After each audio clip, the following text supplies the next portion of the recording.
Real Caminho do Viamão. Tropeiros da Integração. Ouro! O grito ecoa pelo Brasil e chega até o Rio Grande do Sul. Entram em cena os homens que abrem caminhos, levando mulas para a mineração e tiram a economia sulina do isolamento. A primeira mina foi descoberta em 1694, na Serra do Sabará, em Minas Gerais. Foi o começo. Em breve, o ouro se torna a principal riqueza do Brasil, capaz de produzir mudanças mesmo nos recantos mais remotos, como era até então o extremo sul, que pela primeira vez vai se ligar diretamente à economia colonial brasileira. Nesse ato da primitiva história do sul, a figura do tropeiro que transportava cavalos e mulas para os estados centrais vai então desempenhar o papel principal.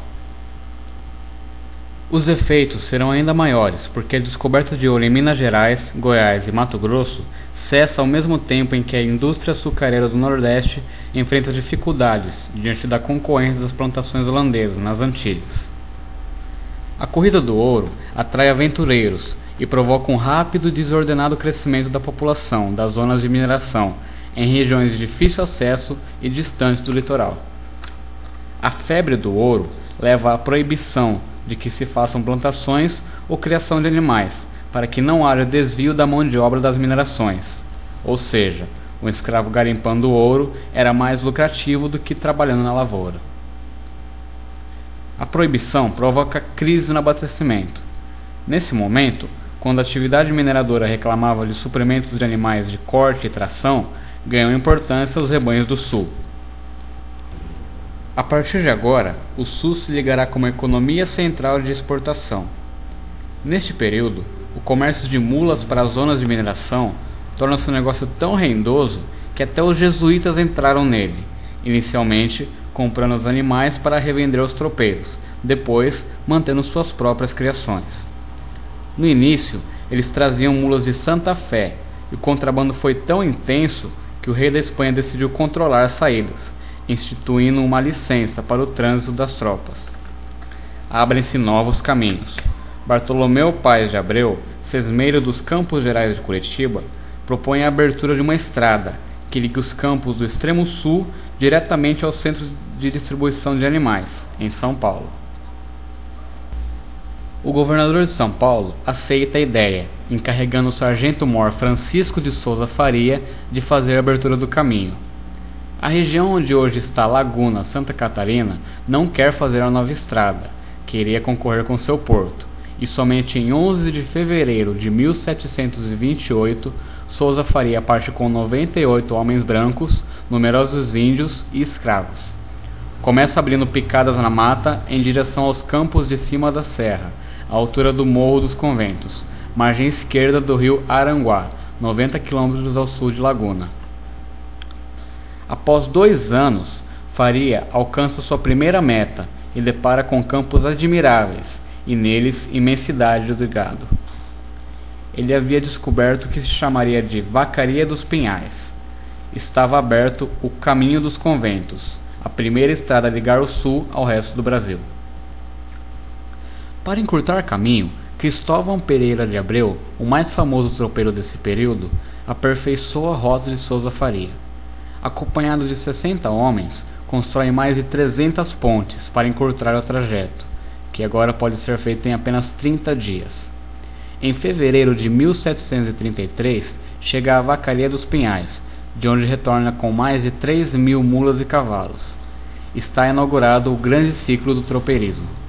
A Estrada dos Tropeiros foi durante 2 séculos o grande canal de fornecimento dos meios de transportes mais utilizados no Brasil, os cavalos e os muares.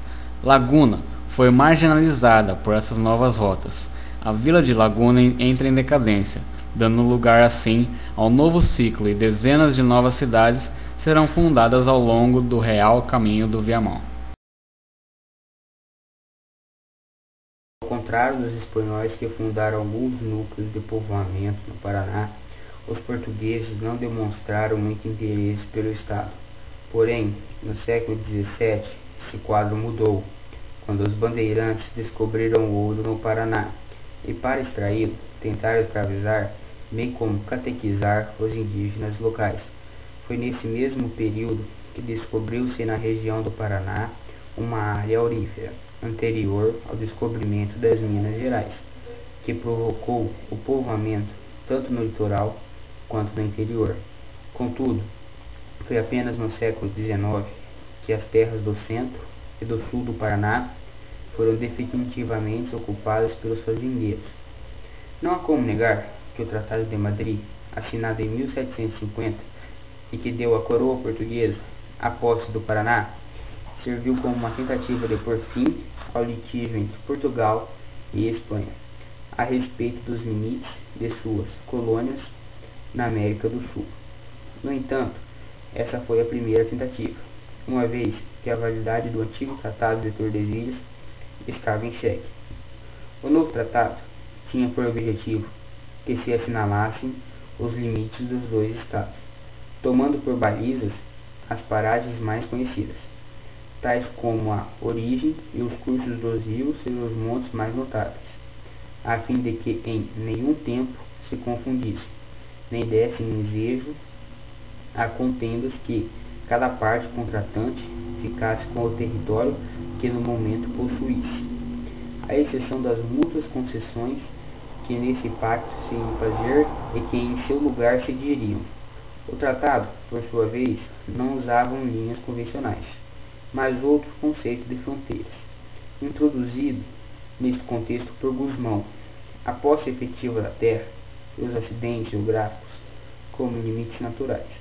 Alexandre de Gusmão, através de trabalhos apresentados à corte espanhola, comprovou que as usurpações luso-espanholas em relação à linha de Tordesilhas eram mútuas. Alexandre sabia que os espanhóis jamais deixariam em paz uma colônia que lhes prejudicava o tesouro. Além disso, descobrira-se ouro no Brasil, não sendo preciso entrar em conflito por causa da prata peruana. Para compensação, já tinha em vista as terras convenientes à coroa portuguesa, os campos dos 7 povos das Missões, oeste do atual estado do Rio Grande do Sul, onde os lusos brasileiros poderiam conseguir grandes lucros criando gado. O Paraná era parte da província de São Paulo, da qual se desmembraria apenas em 1853. Nessa época, a produção de café começou a ganhar destaque. O rápido desenvolvimento da cultura cafeeira atraiu milhares de imigrantes da província do Sul, do Sudeste e do Nordeste do país. O estado. O Paraná é uma das 27 unidades federativas do Brasil. Está situado na região sul do país e tem como limites São Paulo, a norte e leste, Oceano Atlântico, leste, Santa Catarina, sul e Mato Grosso do Sul, no noroeste. Ocupa uma área de 199.314 km², pouco maior que o Senegal. Sua capital é Curitiba, e outras importantes cidades são Londrina, Maringá, Ponta Grossa, Foz do Iguaçu, Cascavel, São José dos Pinhais, Colombo, Guarapuava, Paranaguá, Apucarana, Toledo e Arapongas. O Paraná é o 5º estado mais rico do Brasil. Está atrás de São Paulo, Rio de Janeiro, Minas Gerais e Rio Grande do Sul. Demografia. O censo de 2000 revelou que a população urbana do Paraná é hoje maior que a população rural.